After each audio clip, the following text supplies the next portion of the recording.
Welcome to a moving story about an elderly mother deceived by her own son for compensation money. The story begins when Dwayne Min called his mother 5 times, begging her to move in with him for retirement. He said the new house was spacious, with a room ready for his parents. At first, the mother felt warm inside, but her husband, Mr. Hoa, simply let out a cold laugh. He bluntly told her that their son already knew the old house was about to be demolished for redevelopment. From the small kitchen basked in morning sunlight to the son's seemingly loving voice over the phone, the mother's heart wavered.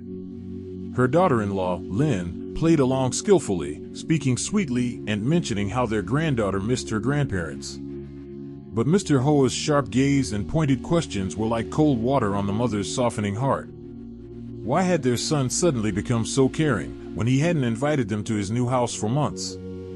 The turning point came when she accidentally overheard a conversation in the kitchen. The son and daughter-in-law were plotting to get them to sign an authorization form to take over the compensation process.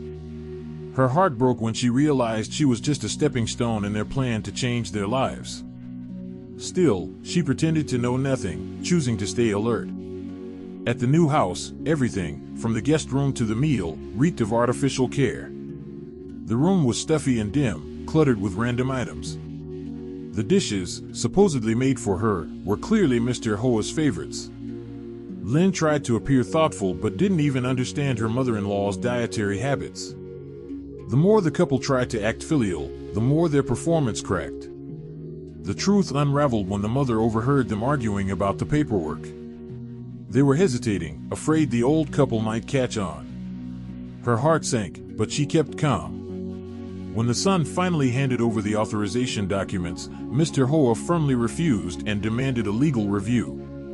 His firmness stunned them both. Next, Dwayne Min used their granddaughter to pressure them emotionally. The little girl clung to her grandmother, pleading with innocent eyes. But the mother stood her ground. "Grown-up matters can't be rushed," she said.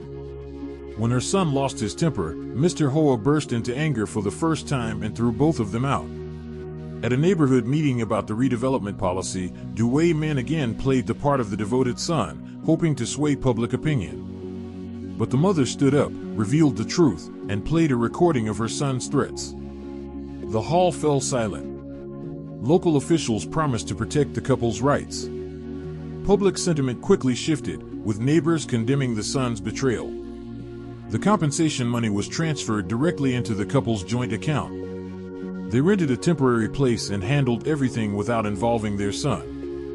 When he failed to get control, he broke into their home, assaulted Mr. Hoa, and tried to steal the money. The mother called the police.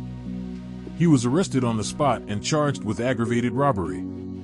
Lynn came begging for mercy, dragging the granddaughter along, hoping the grandparents would sign a plea for leniency.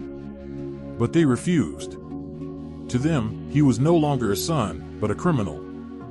Though it pained them, they stood firm. In the end, the couple bought a small, quiet apartment and started a peaceful new life. They joined calligraphy and chess clubs, living simply and independently. As for their granddaughter, they remained open. If she ever wanted to reconnect, they would be there. The final lesson was clear: old age needs peace and dignity, not blind trust and blood ties. Not everyone who shares your blood deserves your trust. Thank you for staying until the end of the story. We hope it gave you something to reflect on. See you in the next meaningful story.